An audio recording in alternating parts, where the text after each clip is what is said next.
That's a good point. How's the future looking? Is it bright? Yeah, it's a bit cloudy, but at least it's cooler. That makes It's a been a lot bloody of hot sense. summer. The future's a little cloudy, but it'll be cool. Yeah, That's good. That's good. great analogy. I'll tell you what, Camille. I am like constantly thinking to myself, I thought by this point in my life I would have my shiz together, and I'm starting to think maybe I should let go of expecting that to ever be the case, and just kind of go with the flow a little more, you know? I feel like there's a lot of peace in accepting that absolutely no one, like it's terrifying, but also really reassuring that absolutely nobody knows what they're doing. The ones who seem like they do are pretending. They're making it up, yeah. Yeah. Well, shoot, Camille. Listen. Let me before we say anything else. Oh, and by the way, do you feel okay with So right now the recording is only capturing audio. It's not capturing video, and I don't want to seem antisocial. We can totally kill the cameras if you want to go to audio only. I have been. I've usually done that. Yeah, but let's I've do also. that. Okay, Because then we can focus, I think, then on the conversation a bit better. So you betcha. I think I've killed my camera now. yeah, it's off. Mine is too. Okay, and you're good too. All right then. So now we're in audio only format, and ain't that just the way podcasts are done? Using 1 cent at a time. Yeah, that's right. So I have a series of things to thank you for, Camille. Let's see. Let me start with As an Australian, this is going to make me wildly uncomfortable, you realise. So. No, that's good. No, but it's very specific to your Australianness because it's definitely just a list of media properties, really. Like, I'm grateful for Mad Max. Thank you so much. From what I understand... Yeah, I was personally involved in that project, and you're very welcome. If my sources are correct, your taxes at least got used a little bit. It's true, actually, yeah. Also, big thank you for Bluey. At the end of the show, there's always like a crest that makes me think this is like some kind of public media project. I think Camille might be paying for this, at least partially. So thank you again for that one. I'm the personal puppet master of every Australian media property that's ever existed.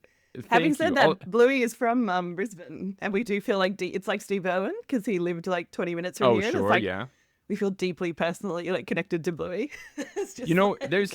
There's a YouTube guy, I was going to say, Struthless, I think is the name of the channel. This YouTube guy who I like a lot. I like him a lot. Basically, we're both about the same age, and we both, I guess there's something about the train wreck that my life is, that there's something cathartic about hearing this guy talk about his life. But he's talked about those birds, the bin birds, a bin chicken. The bin chickens. Yeah. And so when I saw those show up in an episode of Bluey, I thought to myself, oh, I know what those are. You know, like You're basically Aussie Jim. There we go. No, but that's not all, Camille. Listen, my kids love Bluey, of course. Who doesn't? Absolutely. And my two youngest especially, they talk pretty darn Australian sometimes. Do you know what I love about this? The cultural imperialism is going the other way for once. It's flowing our direction. Because, like, my whole childhood, so you may not know this, but in Australia, we say Z, not Z, for the letter of the alphabet. I didn't know it, but I kind of assume, like, that fits with all the other weirds. You know, you read a book that's published in Australia, and there are S's where there should be Z's and stuff like that. So, yeah, you would say Z, wouldn't you? Yeah, go on, sorry. It's a hot topic. It's a hot topic. Z, sorry. I'll translate for Americans. Thank you. But when we were growing up, like, every kid who watched Sesame Street would always say Z, and I remember it just annoying the crap out of my parents. And, like, we'd say biscuits instead of cookies and stuff like that. So growing up, it was this very interchangeable thing because we had like Sesame Street and so many other like kids shows that would come out of the US that we would all watch on like our morning TV. So for that to finally be going the other way is great. I was catching up with Andrew Douglas's wife Stephanie in Scotland last year, and she was saying that her kids was saying bin instead of trash, and I was like, oh, this makes my Aussie heart so happy. Yep. My kids started saying bins as well. You know how I don't know. And the funny thing is, like, some of these, I don't know what is a Blueyism versus what is an Australianism. You know, most Blueyisms are Australianisms or Brisbaneisms, I should say. There's a few regional differences in Australia, but yeah, feels very local to me.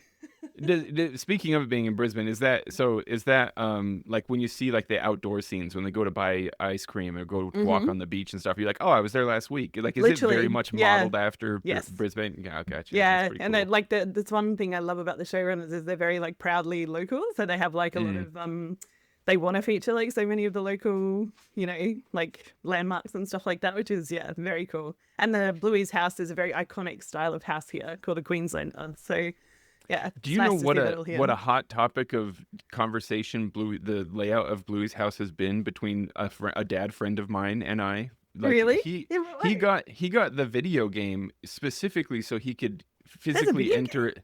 Yeah. Oh yeah. They've like dominated everything. Hey?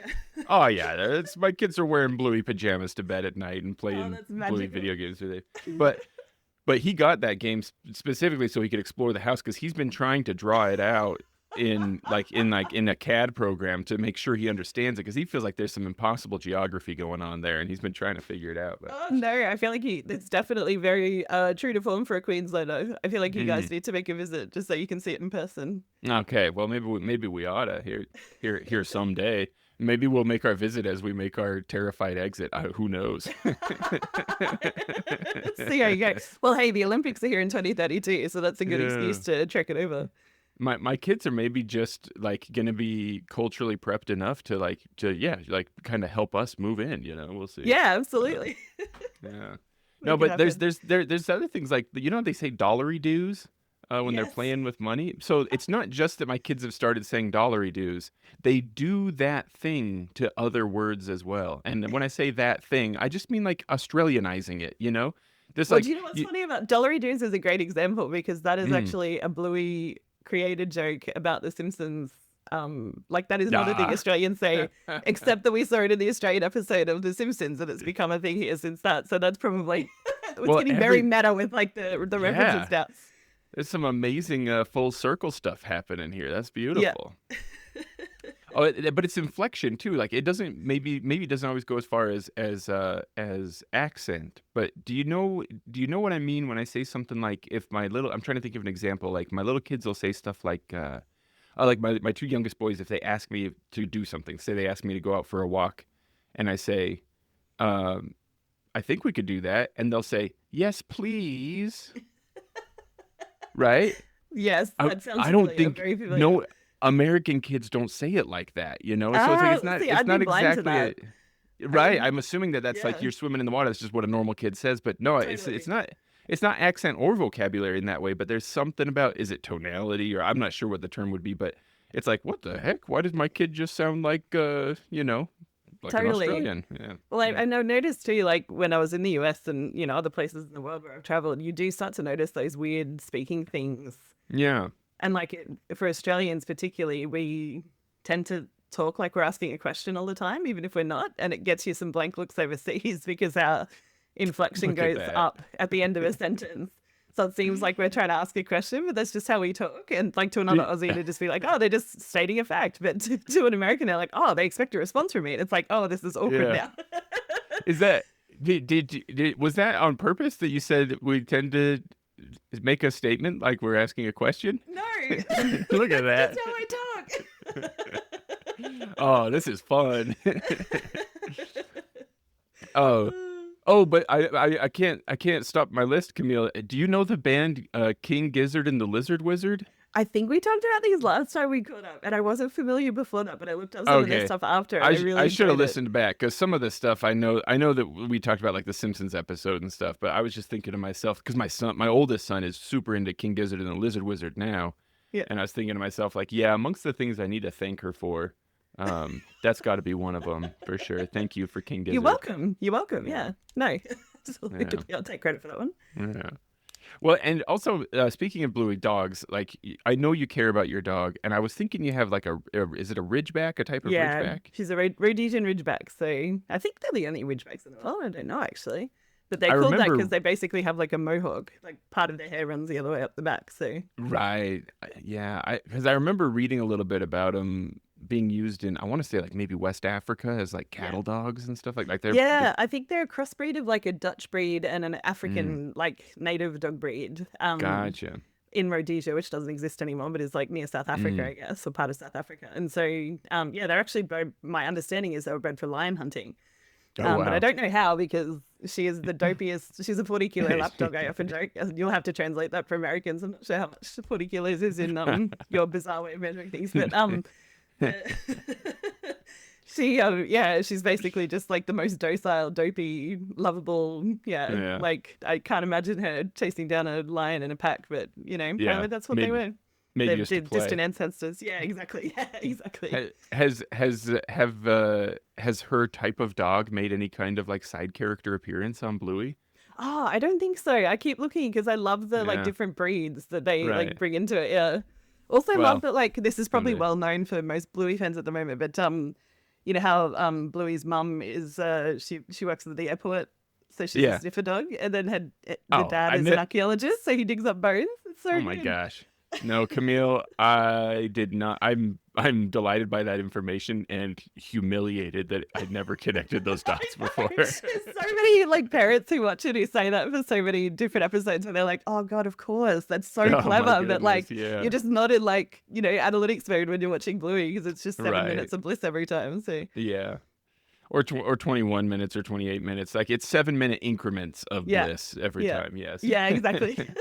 And the kids wanting just one more. Yeah, obviously. Yeah, totally. And the kids are saying, can I just go to bed now? And my wife and I sometimes with tears in our eyes, like, we're going to watch one more episode. It really does get you though.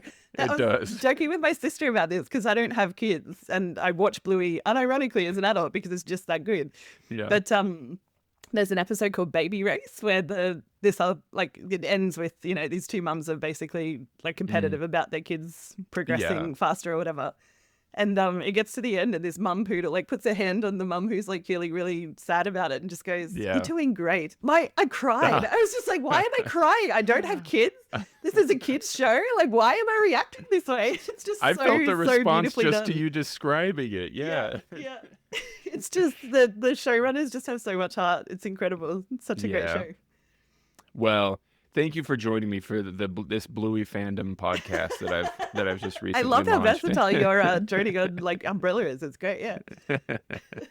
No, I did want to ask you though, like generally speaking, Camille, like it's weird to say this because it's been a couple years because we kind of do stay in touch. That's fun because of dojo stuff. So we do like maybe even almost weekly or at least bi-weekly, like there's a little message here and there at least, but exactly. It's not the same as sitting down and talking, but if I go over to your social media pages and stuff like that, it just it seems like a lot of fun going on all the time, it just seems like a good time. And so I guess like broadly speaking, I kind of want to be like, well, what have you been up to? Like tell me about some highlights from the last couple of years, Yeah, it's been a busy couple of years. I'm trying to think of the last time we spoke. I think it was actually before I went to Scotland the first time. So that's right, because I remember I would have followed you for those photos of you playing pipes around in Scotland stuff anyway, but I do remember like taking particular note, like, oh, she's on that trip, Yeah, no, it was awesome. So no, it's been a very eventful few years. Where to start, I guess. I was pipe sergeant of Brisbane pipe band, since, 2017, 2018, I think. And I've actually taken a little break from the band, but in the years in between, it had been quite an eventful few years. We won a couple of state championships and the band had been going really gangbusters, which is awesome. So, it's been a big couple of years with that. And then, I think it was 2023, I had a gig that kind of led to something a little bit more exciting on a personal level, which was that I got invited to play at the Australian Women's Music Awards. They were doing like this big finale piece with a bunch of very famous sort of Australian female singers and rock musicians and stuff like that. Yeah. Cool. So what was the gig that led to that? How did that end up connecting? It was actually just Brisbane's a small town, and there was a friend of a friend who knew someone who the organisers were trying to find a female bagpiper basically to be a part of it because they were trying to get like an all-women kind of rock group together to do a cover of AC/DC's Long Way to the Top. So of course, it's like one of like 7 like pipe tunes that anyone can play at a like normie gig. So so no, it was, they just got in touch and said, oh, we heard that you do this sort of thing. Like, would you be interested? And it was just pure luck that the pipe band over the last couple of years had done a lot of like B-flat gigs. So where we'd had to play with like a big orchestra and like had to tune B-flat and stuff like that. So I was lucky that I'd kind of done that and knew how that all worked a little bit. I certainly was no expert, but knew enough to sort of get by and make things work on the day. And so they invited me to play this gig and it was just a lot of fun. And just a very great opportunity. So as a result of playing that gig, there was the organizer of a group that had just started called Australian Celtic Women, and they were looking to expand. They had about 6 girls in the band at the time. They had like a few singers and a fiddler and a drummer, guitar, and pianist who kind of did accordion as well. And they were looking for someone to add something different. They thought the bagpipes might be a good fit. So they got in touch, and that's how I got started with that. Was that they'd seen that, and another friend had suggested it to the woman who was organising it, and she said, would you be interested in coming along? And so for the last 2 years I've been playing sort of folk and festival gigs all up and down the east coast of Australia with that group too. So it's been very eventful on the piping side of things for sure. Is that group I want to know more about that group. Because I saw it going on, and like I'm aware of Celtic Woman. What should I say? Like the brand, like the idea of it. The Irish group, yeah.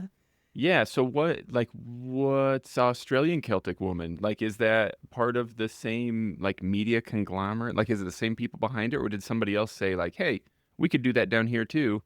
And there's no connection other than in name. Like what's the second what's the deal one. there? The second gotcha. one, yeah.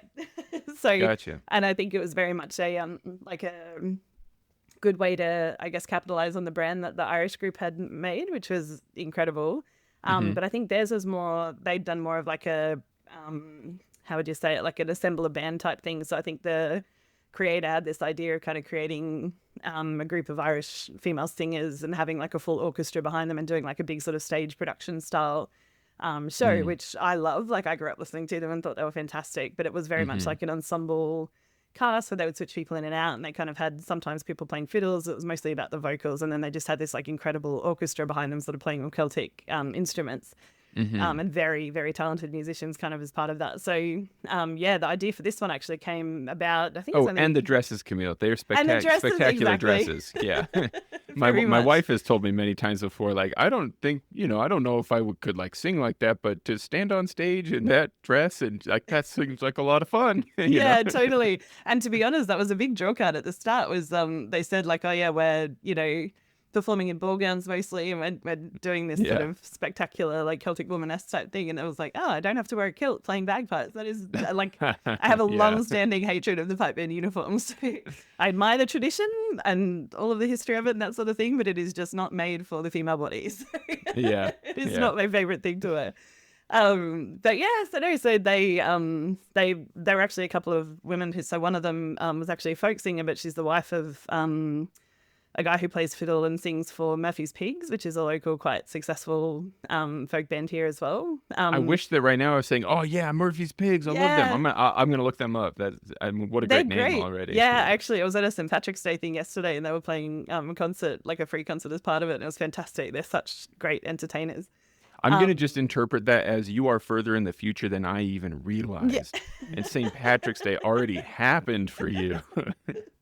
I think it's odd here. I don't know if it's a segue, but I don't know if your communities do this, but for some reason, even when St. Patrick's Day a couple of years ago was on a Saturday, they did not have our St. Patrick's Day parade or any associated St. Patrick's Day stuff on that day for some reason. Not even on... What the... So I think the pubs were doing stuff, but like the local council booked something else on the same day, and so they had to have the St. Patrick's Day parade like a week later. It was like, why? No, we do almost always have it not on St. Patrick's Day, but that's because we do it on the Saturday that's closest to St. Patrick's Day. So to have it land on Saturday and be like, we'll do it a different day. We'll do it a different day. That's literally what happened. It was just like, this is the most backwards way of doing this. But anyway, so we had our big parade and stuff in the city yesterday, which was Saturday here. It's Sunday here now. For everyone listening, Jim is I'm way back. I'm way back in the past. Yeah. He's on like Wednesday. Further back than I realized, apparently. Yeah. Exactly. Anyway, so Murphy's Pigs were playing yesterday. They were great. This woman was friends with a Celtic fiddler, and she's one of the women who's very influential in Celtic fiddle sort of tradition in Australia. So she started what's called the Moreton Bay Celtic Fiddle Club, which is like a big local kind of Celtic style violin teaching program. And so they got together and said, wouldn't it be cool if we did something like that, but for Australia? Because there's nothing really over here that's kind of very, I guess, like women centric. A lot of folk bands are either all men or kind of have one or two women playing or singing with them, but that aren't really kind of like driving it. And so, they decided to create this like all women group. that did the ball gown thing and kind of leaned into the whole, spectacle of a big stage show that celebrates Celtic traditional music. So, it's all mostly covers of sort of traditional folk tunes and across all of Celtic nations.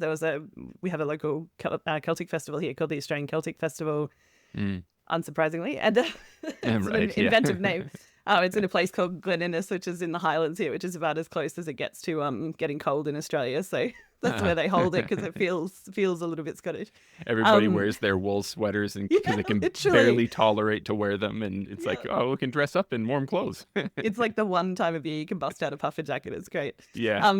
But and like an aside, I love jackets, like trench jackets and stuff like that. But in the part of Australia where I live, it's the subtropics, and we can wear them for approximately 3 hours a year. Yeah. But for some reason I can't help myself from buying them. So I've got like 6 jackets that I never wear, or they get worn on rotation, once a year when it actually gets cold enough. So Glen Innes is a great excuse to take some and bust out the fashion. It's great. It's great that this is like maybe your main excuse for ever traveling anywhere else in the world. Like, well, could I wear one of my jackets there? Oh, that'll be great, Well, actually, what's interesting, so I went to Scotland twice in the last couple of years, which was an incredible experience and very lucky to do so. I travelled with the pipe band for the second one, and I went just to sort of go to the world for the first time myself as a bit of a tourist. But going to the Scottish summer, which is the middle of August, was actually the first time anyway colder than the Australian winter. So that's funny. Yeah, so like it was like our winters here, we don't get more than, in tops of maybe 24 degrees during the day. It's 24 degrees Celsius. Just let me see here. Yeah, I was going to say you might need to look that up because I'm not... I'm just kidding. I'm not very au fait on the translations. I should be. At this point, I've got enough American friends that I should be more fluent in translating. But yeah, the coldest, the first time I saw snow was when I was 25 years old, because it doesn't get colder than like 6 degrees Celsius here in winter. And so, yeah, during the day in Scotland when I went a couple of years ago, it was, I think it was like 16 degrees max in the middle of summer. And it was like raining a lot of the time. And here it's like my goodness, warmer winter. So, but it's disappointing, right? Because it's like you want to go and visit other places during times and it's good to see them and whatever. But it's right in the middle of winters, which is the best time of year to be in Brisbane. So, it's a bit of travel, which is good. But anyway, so at Glen Innes a couple of years ago, they do a bit like what the Lorient Festival does in Brittany, where they have like a year of a Celtic nation that they celebrate each year to kind of give a bit of a theme to things. So they had one for the Isle of Man. So we actually learnt some Manx tunes, and there was a Manx fiddler who'd come over with her husband and like got to meet them and spent some time with them. So yeah, it was a lot of fun. But so the full spectrum of Celtic music that they kind of do, and it was kind of a bit of like an Avengers Assemble of different musicians that they kind of pulled together. So there was this original singer and the fiddler who started it. And then they brought in, they found a drummer, they found the pianist knew another singer. So it was kind of just this, accordion effect of different people sort of coming on board. And then, they brought me on. Well, yeah, was there ever a backup or alternative piper at any point throughout? Or are you basically... are you the piper? Yeah, so not at this stage. And actually, which is something we talking about today. So I actually have finished up with them. So I've taken... I should have said, were you the piper? Yeah, you're talking past tense. I was, yeah. They always had the option. There's a couple of pipers around who play in other folk groups. They're all men, so it's not their ideal, I guess. They were looking for a woman to sort of keep the brand of being all women. So we had people that we could call on if we needed to for gigs I couldn't make it to. But given that they'd been running the band for about a year before I started, they're quite adept at adjusting the set list to not include the songs that need piping, I guess. So, yeah. Yeah, gotcha. Well, I mean, that's super cool. I mean, of course, like from over here, I've only ever got to enjoy a few videos and stuff like that, but it seems like a really well put together and tight group, musically. Yeah, and, they're fantastic. They're all very talented. So 2 of the singers are actually opera singers, like professional opera singers who still perform in professional opera companies here. So, and the pianist is a classically trained pianist, and the drummer is sort of like a 25-year session drummer who still plays in like 3 different rock bands and stuff like that. So they're all very, very... And it was actually just such a interesting change from the pipe band when I first started with them, and I was doing it concurrently for about a year and a half, and I started playing with them. And just the the difference in going from every week showing up to practice, and I'm in a Brisbane Pipe Band's a grade 4 band here, and so going from that, you're constantly trying to teach people and bring them up to a level of musicality and stuff like that, and then to go into this arena where there's just all of these people who just like the pace was so much faster when it came to rehearsals, because they would just get like, yep, it's in this time signature, it's in this, let's go, let's just try something different, let's jam. There was no like, I need the dots and I need to have 3 weeks to practice it, and even then I need recordings to be able to even think about playing something. It was like, oh no, let's just try this, or let's do it in a different key, and it's just incredible to see their musicianship kind of in action as you're just trying different things to make it all work. So yeah, it was a very different and musical environment, I guess, to experience. I'm not trying to say that you're exact like that this is exactly the case for you, Camille, but it does make me wonder how often, like how if we if we could like poll enough bagpipers who have done something like that, like on a regular basis, how often the experience is something more or less like that. And it's not a dig against the competitive pipe band scene, but not at all. I'm just thinking to myself, like, how relatable that experience sounds to like when I've done stints, some of them short and some of them longer, with like folk music groups that wanted a piper. And how, like that it's so different sitting down with, multi-instrumentalists who are so adept at music stuff, Yes. where you could, like, it's very much like, well, I'm happy to be along for the ride. Where do you want me to make noise, Yeah. Well, and I have to say the first couple of times were a bit nerve-wracking. So before I had done that Women's Music Awards thing, I'd done my first kind of very public solo gig, I guess, of all things, at Trivia Night. But it's a very like well-produced trivia night here that sort of attracts like nearly 1,000 people that come and play at tables and stuff like that. So it's a very big public gig. And it's called Not On Your Rider. It's run by a couple of local guys, and they get celebrities on each time to kind of be a part. It's like a celebrity panel show. And so they got me on literally just to play with the house band they had a question about like, I'll pick these songs from their bagpipe riffs basically. And so it was a collection of like, Americans might not be familiar with it, but a very famous Australian song that features bagpipes is called You're the Voice. It's a like very popular local song. So that was one of them. And there was a few others that were a little bit less known. Long Way to the Top was in there, obviously. And a song by The Church, which is an Australian band that kind of played. Yeah, anyway. So, but we had to kind of figure out a medley of those. And then the house band had to figure out, riffs to play around it to sort of make it a bit more rocky rather than just the pipes playing. Yeah, and that was interesting because that was my first experience, I guess, of kind of I'd sung in choirs before and stuff like that, but I'd never really jammed with a band before because I don't play guitar or anything like that. Where you kind of like get together with other musicians who weren't sort of folk or Celtic, and so showing up with them and just having them go like, oh, okay, cool. And I knew enough about the music of pipes to be like, oh, it kind of needs to either be E flat or B flat, and it's in these time signatures and stuff like that, but they could literally just listen to me playing and go, oh, yeah, sweet, we'll try this. And they were just so relaxed with it. So they were like, yeah, you just play and then we'll just figure out. And, the drummer would just pick up the groove and start playing. And then the bassist would just jam along with the chords. And it was just like, this is incredible. Like, this is such an incredible experience to be here and just feel like I'm a part of music that's just happening and not something that has to be like regimentally planned and everyone's judging everyone's fingers. And it's just this very like, I play in community band, so it's not like it's super high stakes or anything like that, but just it becomes in pipe bands it becomes a very like regimental, almost like hierarchical environment where you know exactly what the routine's going to be each week, and you do your practice and you show up and you be a good bandsman and bandswoman or whatever. But there's none of that flexibility. There's none of that just like there's enjoyment of the music, but it's in creating a shared, and a pipe band's just a different thing, right? Like it's all of these different players kind of coming together to create a thing that is different to what a rock band is jamming out to do. And so to apply that musical skill and that musical enjoyment in a different way, it was like my mind was blown. I was just like, oh my God, this is just incredible that they can just pick up an instrument and they don't have to, blow it up for 10 seconds and strike in and make sure their drones are in tune and like, just play. It was like, I can play a note, they can figure out what it is, and we can just make music together, and it's instantaneous, and they just know how to adapt to that. It was just, it was pretty incredible to watch. So I enjoy that about the, playing with other instrument stuff. It's, there was that. There was the award ceremony I played, and then playing with the Celtic women. It's been, very cool experience just to see musicians apply their craft and do it for the love of just making music and trying something new and not being afraid to fail and, okay, that didn't work, let's try something else. There's no like, oh my God, if I do the wrong thing, then people are going to judge me. It's like a train wreck. Yeah.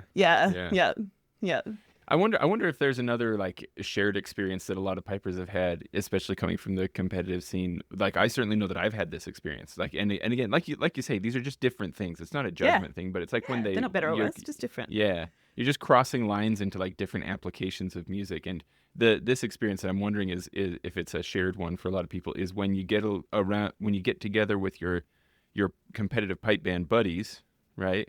Mm-hmm. And you say something like, oh, at the hotel, between the Saturday and Sunday of the competition, we'll bring our small pipes and whistles and hand drums and we'll jam.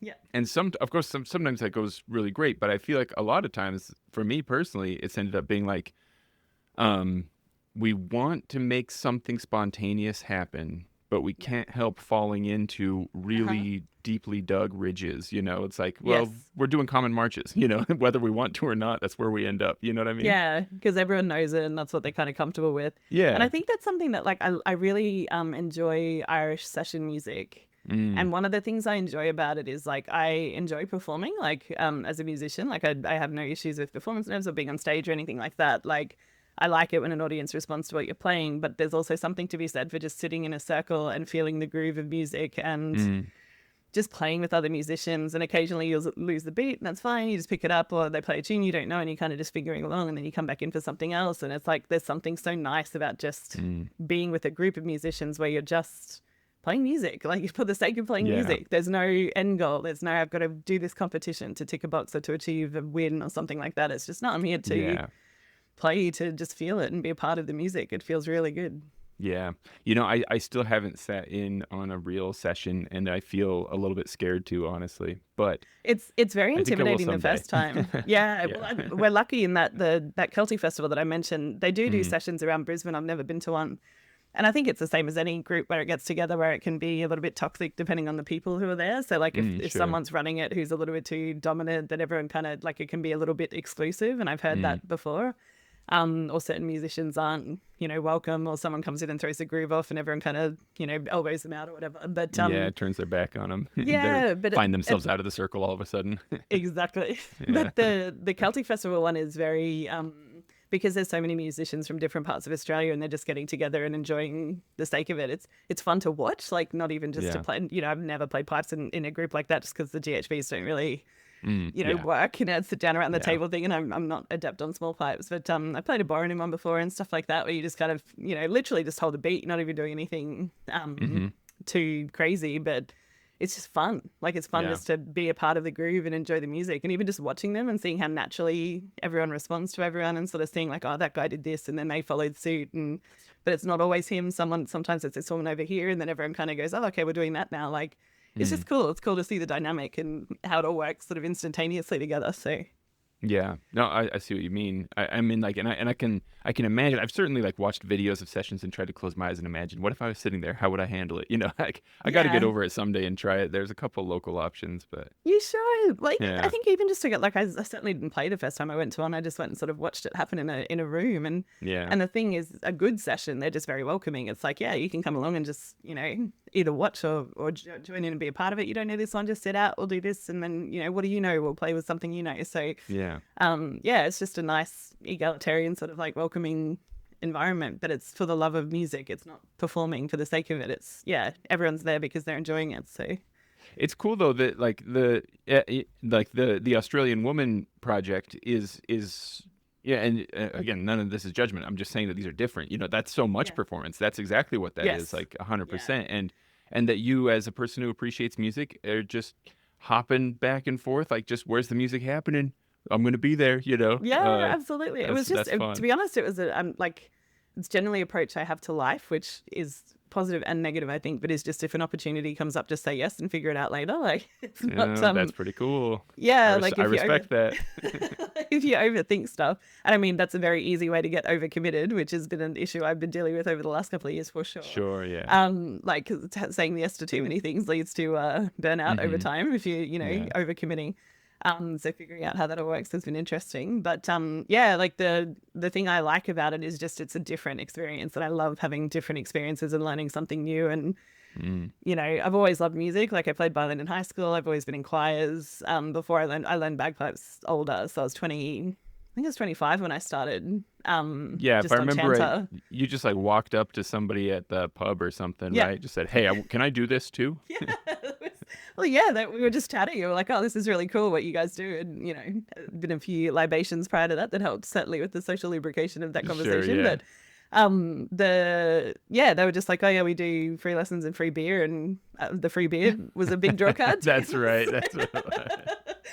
At the time. So so me and a couple of friends went and started getting lessons with the local Irish pipe band, which was awesome. So what a great use. Like, am I remembering right? Am I remembering my Australian history correctly? That there was at one point like gin was the currency. Oh gosh, I'm not familiar with that gin being the currency. Maybe. I know I might be thinking of a different place Australian.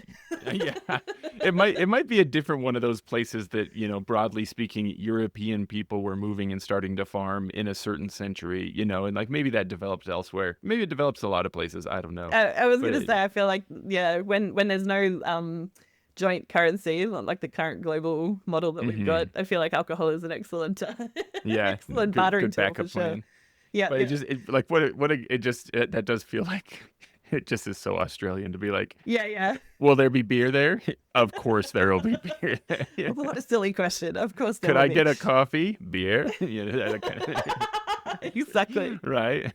Yeah, spot on. Yeah, so no, I mean, it was definitely a big draw card. They had a huge learner program for that reason. So, and the usual attrition rate, I think. But yeah, I just thoroughly enjoyed it. I'd always loved it. I think it was actually a couple of years beforehand, there'd been a concert that the local police band had been a part of, and police bands here are kind of very high standard playing. Like they're all sort of grade 1 players who do it professionally because they get paid a salary to be a part of it. Wow. And so, yeah, it's a... That doesn't really work with like the chanter rant jokes about service bands, does service band. Service bands here are actually very good. And like it's quite a prestigious thing to play with it, which is why I think a lot of the Scottish blokes who are in sort of grade 2, grade 1 kind of come over and play with Waypole, which is quite a famous like a Western Australian police pipe band. Yeah. But I think because it's the closest place in Australia that you can fly to from the UK. Yeah. Even though Perth is like Perth is 6 hours away from the other side of Australia where most of us live. So it's quite an isolated little capital on the other side of the country. But because it's close to the UK, or closer to the UK, I should say, it only takes 20 hours to get there instead of 26. Man. Yeah, it's a big commitment. Yeah, at the end of 20 hours, get out of 6 more. You land now. We'll just play there. Exactly. So I think that's why a lot of them come over, because they're looking for higher quality players who can perform for police stuff, because they get paid a salary. And it's pretty decent as a musician too, I think, the salaries that they get. So yeah.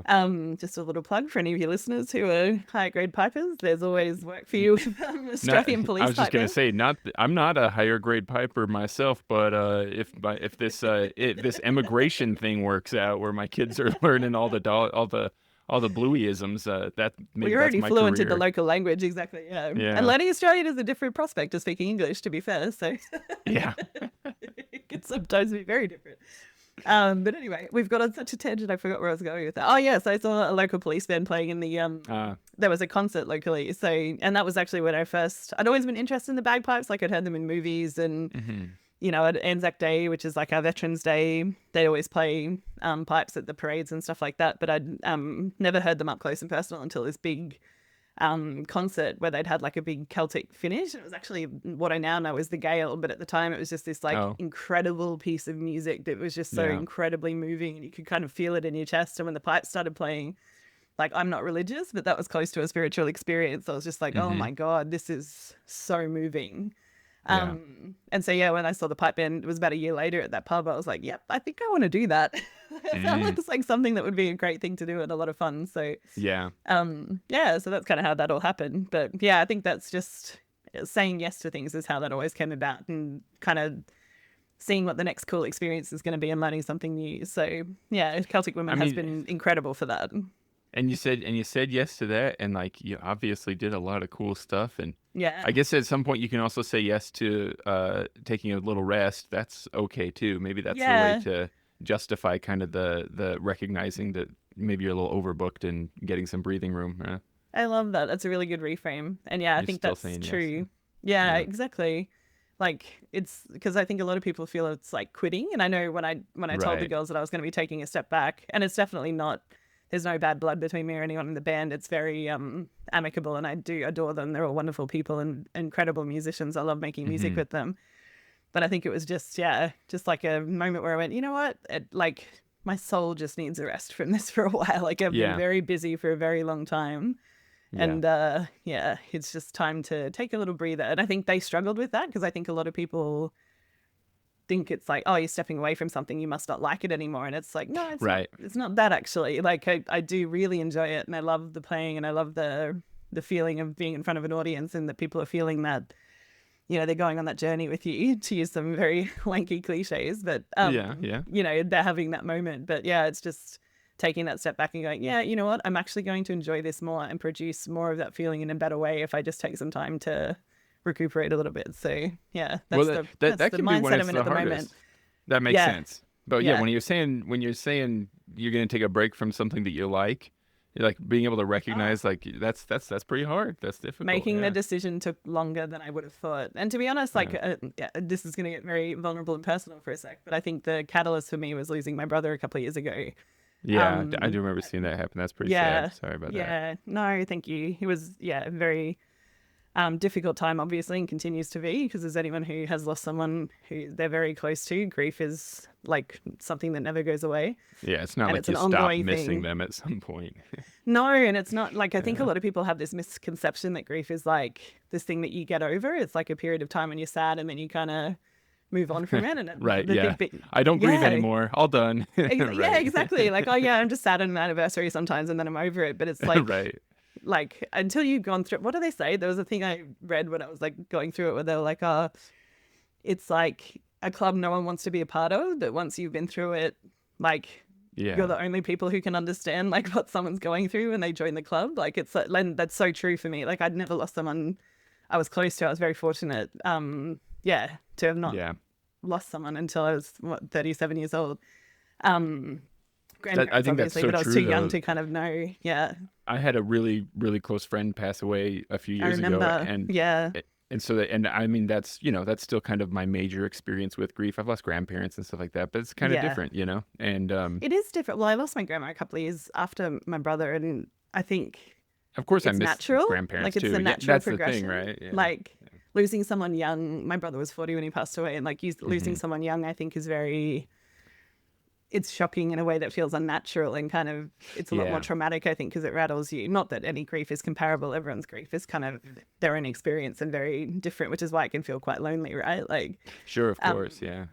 Yeah, but I think just going through something like that, it really rattles you and you carry grief with you constantly. And I think at the time, my way of coping with that was just I'm one of these people who, when I go through something hard, I tend to like overcommit myself so I don't have to think about it. So just fill everything up. Yeah. Yeah, exactly. Just like work more and like do more stuff and see more people and, how can I help? Like what else can I do just to fill my time so I don't have to like deal with the emotions of it? And that eventually catches up with you, which is, shocker. Yeah. But yes, I think I'd been saying yes to all of these things and thoroughly enjoying them too. Like two things can be true at once. But it had hit a point probably a few months ago where I was like, something's not right and I can't put my finger on it. And it's not like I'm, breaking down sad or anything like that constantly. It's just that, music is like, it felt grey and dull where it had always been such a source of joy and inspiration. And like, it was something I did, when I'd had a hard day, I'd, pick up the chanter or, duck over to the piano and play a few bars and, even just sing in the shower. And I was like, I haven't sung for a long time and I haven't, had the impetus to learn a new tune and, none of this feels good anymore. Yeah. And it was kind of just like, I think it's time just to take a little breather until it feels good again. Like just to, So that was the reason for it. But the girls in the band struggled a little bit with that. I think they were like, did we do something wrong? And it's like, no, it's hard to explain without I still find it hard to kind of like articulate what the experience of that is like. But like you just need to take some time. Sometimes I think I know what burnout feels like because I've experienced it professionally, and I could feel myself heading that way with music. And I was like, I don't want this to be something you don't want music to get ruined. Yeah, that becomes like a negative thing that I never want to do again. So I was like, yeah, taking a step back when the battery is like almost at the bottom, but not completely bottomed out. So yeah. Well, it seems wise. It makes a lot of sense. And like, I don't think it's, I'm not the guy to talk about it really necessarily, but I'm not the expert, but a mutual friend of mine and my buddy who passed away, he'd already lost a sibling previously. Yeah. And I do remember really clearly that, like, no offense to any of my loved ones who were trying to comfort me. That was very sweet of them. I wasn't thinking to myself like, oh, you idiot, you don't get it, But there was something different about this friend sitting down next to me, and just like he'd been in the club for years already, Yeah. And that's there's something about that where it's like, and I don't think he even said much at all, Yeah. But just like, but do you know what? That's actually it. I think people don't know what to say, so they either don't reach out at all, so they kind of don't engage, or they just try and make you feel better, and it's like, I'm never going to feel better again about this, and that's okay. Like the people who have been through it will literally just sit there and like, what do they call it in therapy? Yeah, like hold right. space. Like they'll just hold space. Yeah. They'll just like, whatever you want, whatever you need. You might not know what you need, but I'm here. And my God, that meant so much to me. Like to just have people in my life similar to you, I guess, who kind of, my best mate had lost her dad quite young to unnatural causes, and just having her there, understanding it, meant so much. Like it was just you do feel seen in a different way to someone who you care about deeply and have an incredibly close relationship, but just has not had that lived experience of that go through it. So yeah. Well, I'll say for my own part, not that I would dictate what you should do, Camille, but just like as a friend from the outside looking in, the fact that you have had, joyful experiences in your life and continue to make art and stuff like that, like I'm happy that you've been able to do that, Yeah, like that's it's pretty cool stuff. Yeah, definitely. Now, I do want to ask you though, and I hope that you might be the only person in the world that I feel safe, like just asking kind of bluntly this question to. Yeah. And maybe this is of the I'm so silliest amount of, it's the silly amount of buildup is going to make it even more disappointing when I ask you the question. I can't wait. Let's do it.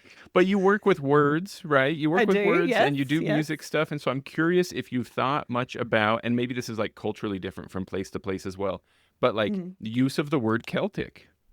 Like, is that something that bounces around in your head a lot, especially having gone around with Australian Celtic women? I'm not coming down on one side or the other of any arguments, but it's something I think about sometimes. I think probably a lot of us can't help it because it comes up so often in the kind of music that we do, Yeah. Well, I guess like, it can mean so many different things, right? And it does, nothing cracks me up more than, we had it on the weekend actually, where we played a gig. It was one of my last gigs with the group. And, the announcer like very confidently said, and it's the Australian Celtic women, and you can see everyone just kind of wince as soon as they did the soft C.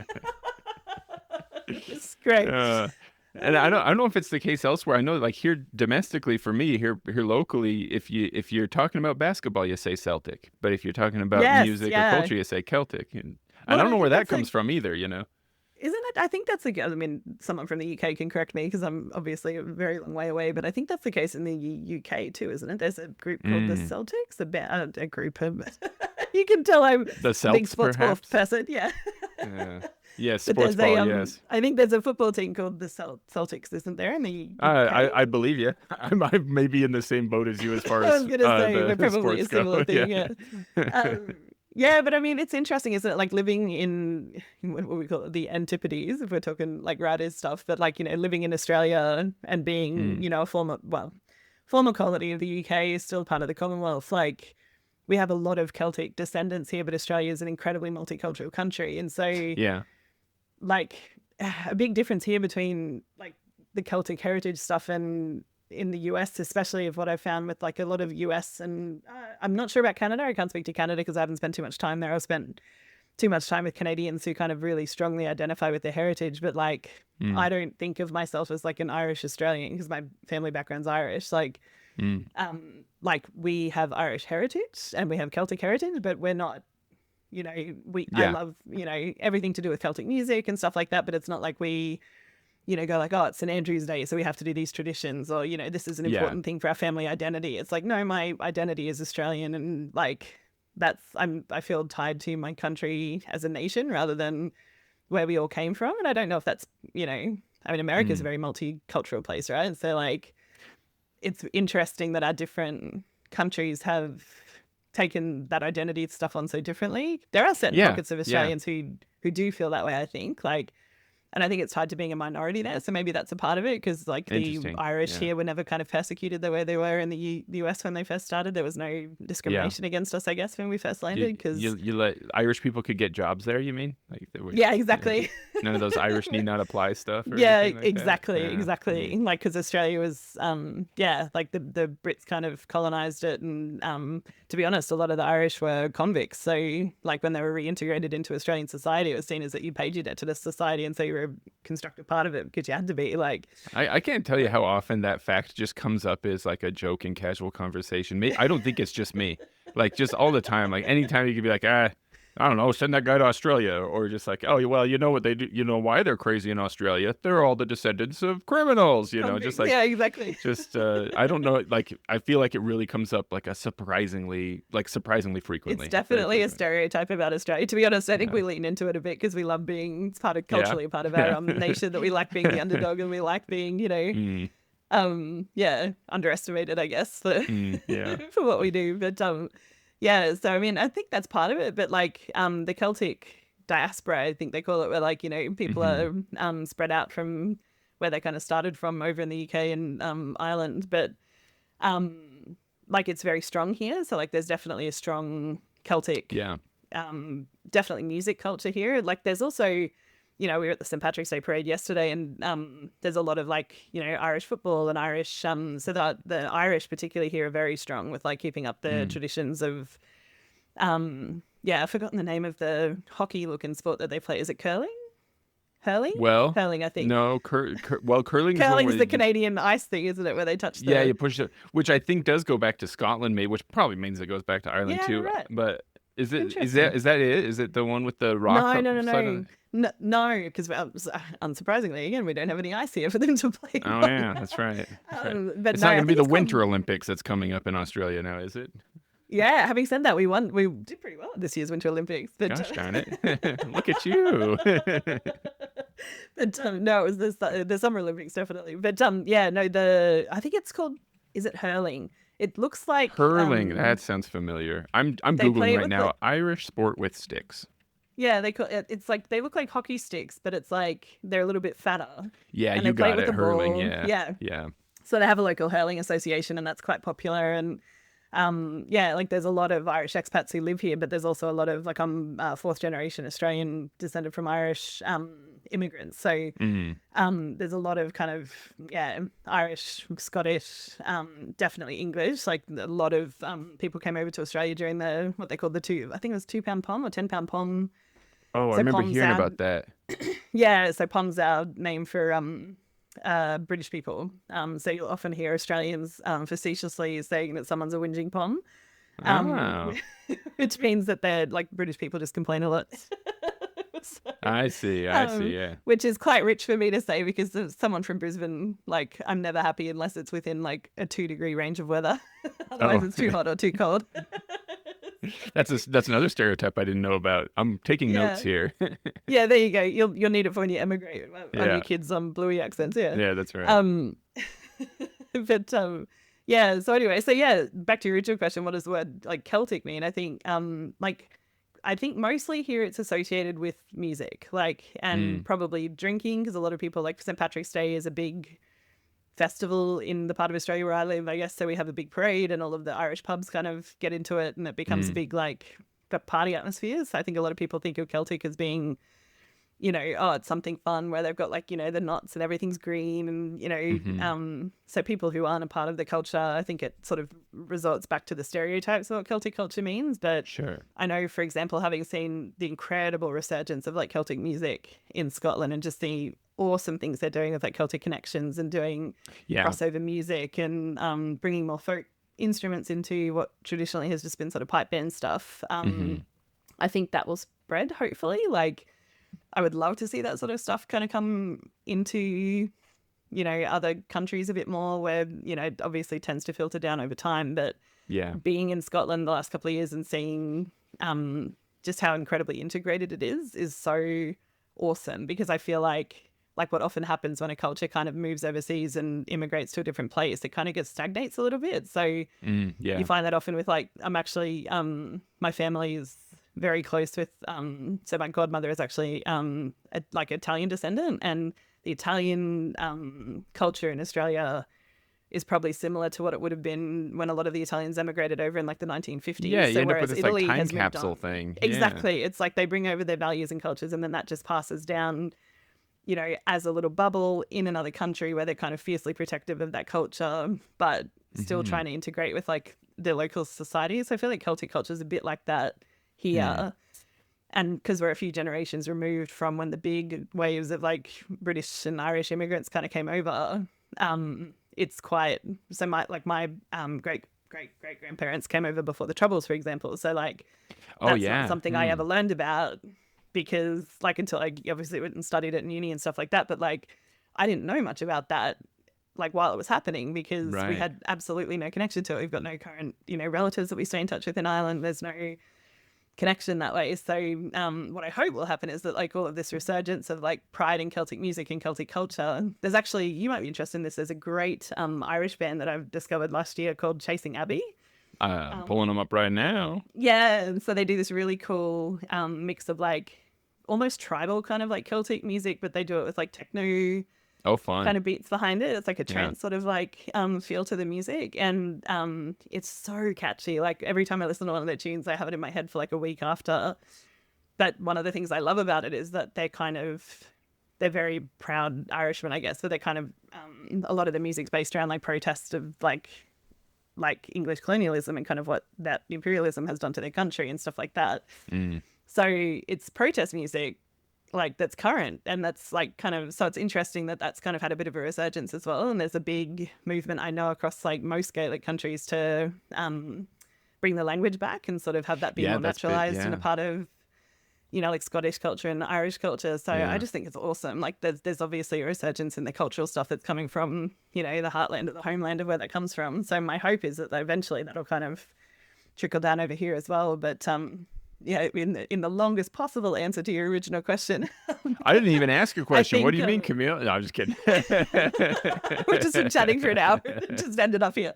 But yeah, I think Celtic, the word Celtic here is sort of, it's any sort of cultural thing, I think, where it's a bit stereotyped and commodified. And, if you hear Celtic, people are oh, great, I can go and get my, $20 paddy kilt that I bought when I was on holidays in Scotland and wear it. And, go and drink mead and hang out on a mountaintop sort of thing, and there's no true connection, I guess, to the culture itself. But I love when those elements of it come back and it becomes less stereotypical and it's more connected to culture. I think that's really cool when that can happen. So imagining this cool future, this cool potential future that you're painting, because I'm thinking to myself also if that of course a lot of the bands I listen to and a lot of the YouTube videos I'm watching and stuff like that are precisely from exactly those music festivals and current trad musicians over in the British Isles, and so I'm thinking to myself if you're seeing that vision for the near or distant future in Australia, I'd imagine maybe something similar would be happening here as well, where we're basically just all orbiting Scotland, right? We're all orbiting the British Isles and hoping for good things to come. Imagining that kind of potential future, and maybe this is not a nice, friendly thing for me to ask you if you're currently trying to ramp things down and take a little break, but imagining that happening in one form or another, do you imagine yourself being kind of picking up your pipes and hopping into that scene, or have you got your eyes on a set of uilleann pipes, or are you thinking flutes and whistles, or bouzouki, or any of that kind of stuff? There are it's one of those things, right, where it's there's so many things I want to do and there's so little time. Yeah, totally. I've got this wish list a mile long of I've got a banjo in my cupboard that I've had since 2018 that I've been meaning to learn to play, and it's just pipes is such a all-consuming mistress that I haven't had a chance to sort of get started on it. But I mean, as part of the Celtic Women, I started learning boron, so that's been fun. I do remember seeing you. I remember seeing you sing as well, right? Yeah. So I've sung since high school. I used to take vocal lessons and stuff like that. I sang in a professional choir here before. So it was serious choir. Joined the pipe band. I apologize if you'd said that, because I remember you mentioning in this conversation and previously that you'd sung like with choirs, but I hadn't realized it was like to a professional degree. Yeah. So the choir itself was professional. It's a what do they call it? It's like a community crossover sort of thing. So you audition to be a part of it, and it's the band, what do you call it? Choir itself is a part of like professional performances. I gotcha. But as a chorister, you don't get paid. So it's like but they're quite well known here. It's like, they go around and sing at all of the big concerts and stuff at our big performing arts centers. So that was a great experience too. But by the time I found pipes, I was kind of ready to move on to something else from that. So yeah, so I've always been a singer. I'm mezzo soprano. So the fact that where you fit, like that shows that you're a pro. Yeah.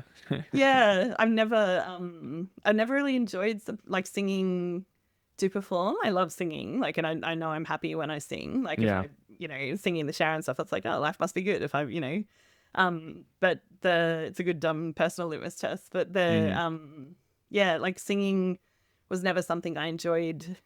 I never felt music, like my voice as an instrument to me was not a natural fit, even though I can do it. Gotcha. And when I discovered pipes, it was like, I found this thing where it's a constant challenge, which I love because I love learning new things. Like, learning to master pipes is, what do they say? It's one of the easiest to learn, hardest to master instruments, which I just love because it's, 9 notes. So theoretically it's, easier music because there's not crazy key signatures to change and stuff like that. But obviously, like, mastering the physicality of the instrument and understanding the nuances of embellishments and different aspects of piping is very technically challenging, which I really enjoy. Yeah. But I love the idea of just having like a set of small pipes and sitting around a fire. I've always loved the theremin. I think that's a really cool instrument. And like learning to do that really precisely, I think would be quite cool. I heard a song with a hurdy-gurdy ages ago that I really, love because it combines like the drone of pipes with strings. And I played violin all through high school, so like it was the cool combination of both of those things. Oh yeah, so that'd be a logical step for you, Camille, for sure. Yeah, so I think that's very cool. I thought about picking up the fiddle again and trying to get my skills back up to speed. And there's so many different I think, and I played whistles a little bit, so tin whistle and a few low D whistles and stuff with the Celtic Women. Just for a few intros to songs and stuff, mostly with GHB fingering, but a few learning to do the pressure changes for octave changes and stuff is an interesting thing to pick up. So but yeah, I think actually probably small pipes. Like I've been really interested in getting a set of like bellows blown pipes, and just like I'd love to learn uilleanns, but they feel very complicated and expensive. Yes, they do feel that, don't they? I just adore. I went to a concert on Friday night for Celtic Thunder, which is an Irish group that came out to do a couple of concerts here. And they had an uilleann piper as part of that. And my God, she was incredible. And you hear that and you're just like, oh, that would be amazing. But I just know how much more technique and more, complication comes into it with the different levers and stuff that they have as a part of that. And, like, and more money, maybe, like you say. Yeah. Exactly, yeah. Maybe that'll be one when I've got a heap of time and a heap of money when I'm much older. I might see if I can pick up. Well, like here I am, just like, it's good that you're taking a break, Camille. It's good. What are you going to do while you're taking a break? Exactly. How are you going to stay busy? You know what, though, Jim? That is actually how I function. Like, that's literally. I finished up last weekend. I had a very busy week on my day job this week as well. And then I woke up yesterday morning and I was like, well, what am I going to do today? And I was like, nothing. Nothing is a legitimate thing to do when I don't have any professional commitments.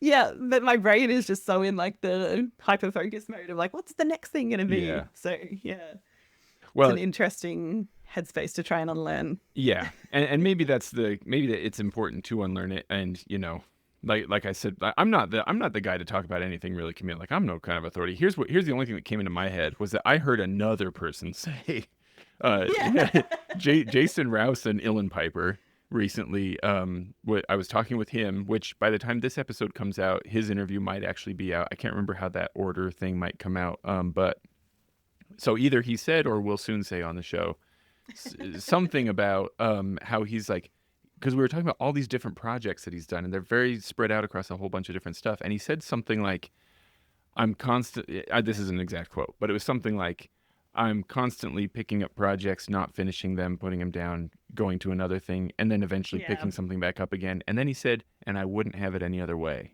And that hit me. I was like, oh, because when I do that, I feel like a failure, you know? 100. Well, and it's interesting you say the F word there, because that's something that I'd come across in the last couple of years too. Actually, a very good friend of mine who was a pipe major of Brisbane Pipe Band, who was pipe sergeant for a number of years, he's a very high level sort of like senior C-suite executive for a bunch of different companies in Australia. For a bunch? And he's a young bloke. Wow. Yeah, so I think at that level they kind of move around a fair bit. Yeah. He only stay a couple of years and kind of move on to the next one. Yeah, I see. And so he's only a younger bloke. He's in his, I think, mid-40s. But he, has just moved around a lot. And he was saying, one of those guys who makes you wonder, what am I doing with my life? Yeah, literally. Like he's just been incredibly successful. But he's also, I think, one of the things I really respect about him is he's very vulnerable and very like self-reflective. And I think that's obviously been a reason he's been quite successful, is because he's willing to face those things about himself. But he said something to me. We were in a long car drive down to a competition once. We'd carpool together, and he was like, yeah, he said, it's interesting. We're talking about feeling stressed and, having deadline pressure and stuff, and me just feeling like, oh my God, that just makes me feel so anxious. And he was like, do you know what I've realized?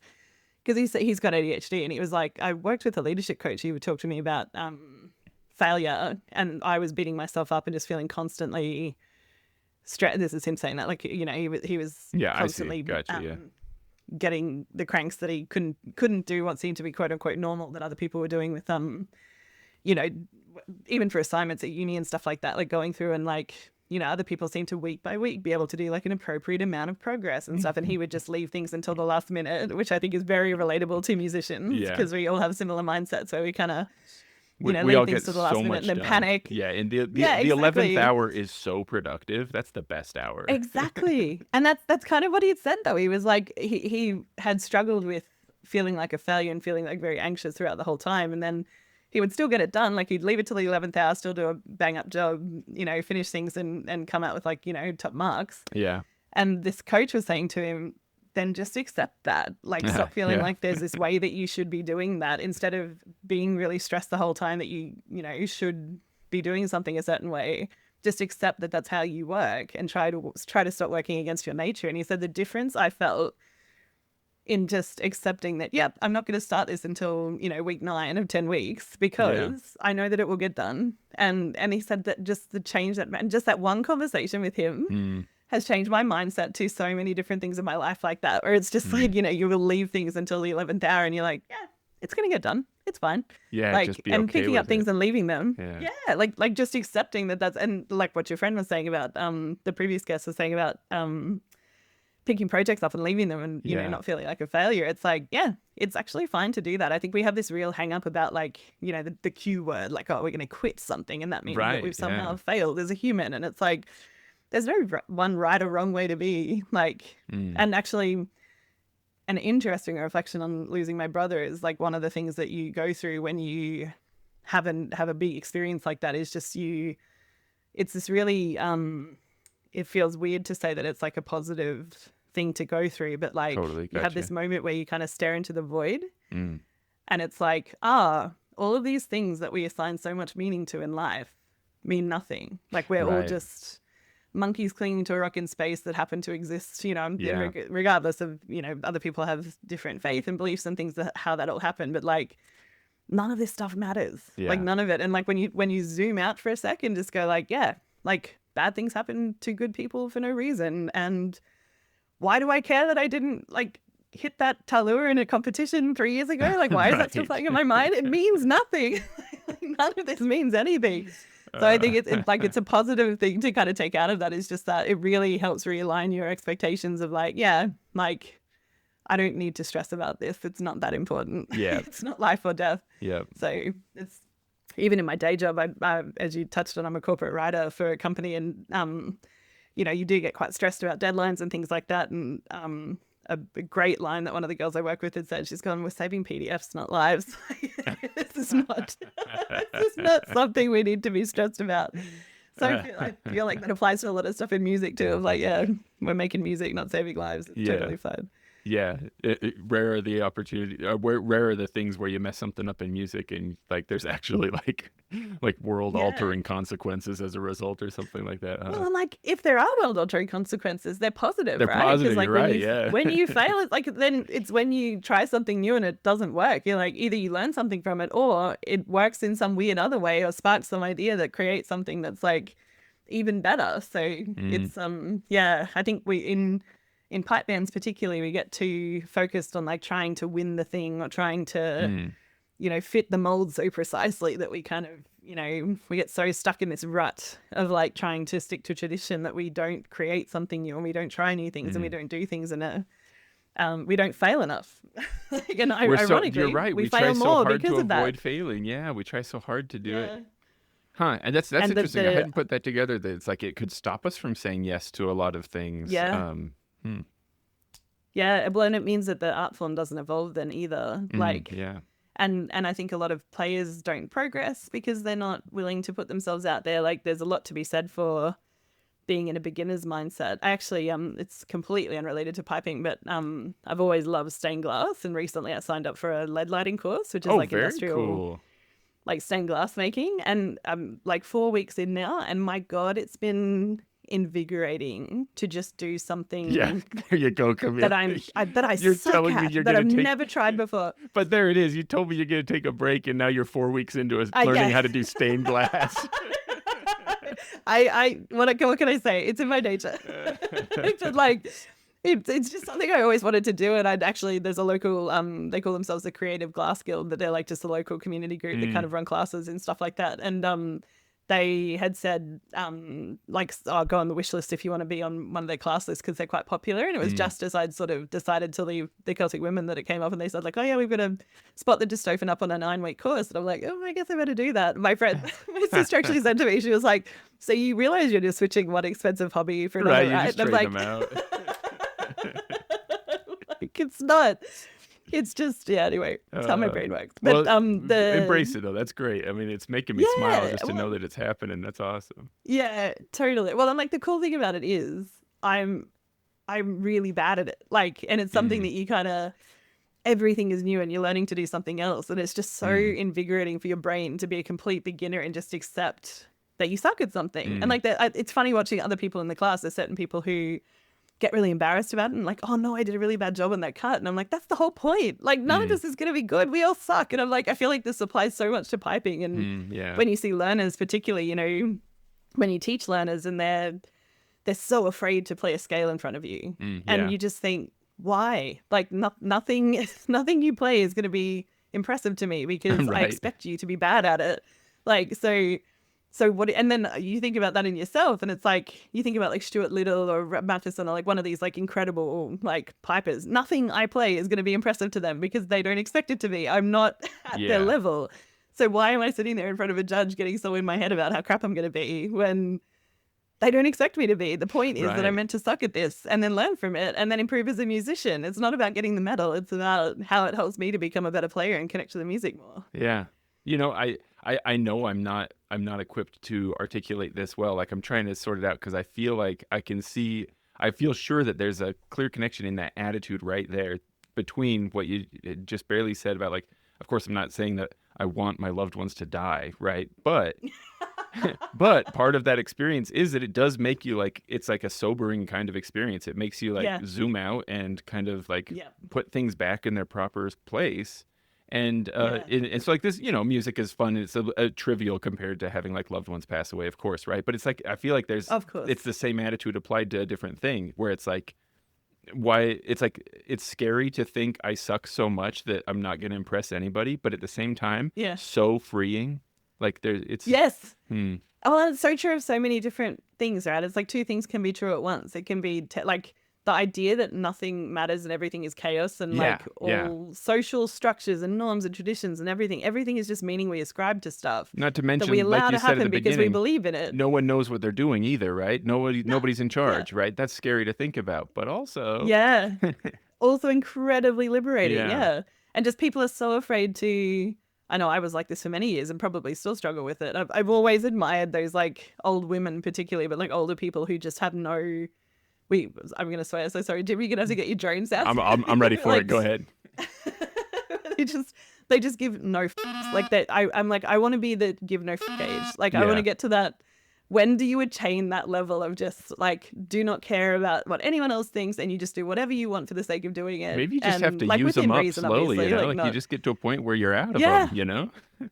Yeah, exactly. I've got my bucket of f***s and I'm just handing them out and I'm trying to empty the bucket over a lifetime. Like, yeah, it's fun. So yeah, I've always admired that about older people, just that and I do think getting older, it's an interesting thing that has come out of losing Stu too, is like, we look very similar, right? And this is something I'm a woman who's grown up as a millennial. So like I have hang-ups about, how I look and, getting wrinkles and stuff like that. And losing Stu and seeing as I'm getting older, like you get more wrinkles on your face and you think these are wrinkles he never got to earn. Like, I look so much like him. It's like I'm carrying them for him. And growing older feels now like an incredible privilege. To be able to get that experience. He was an older brother to you, not a younger brother to you?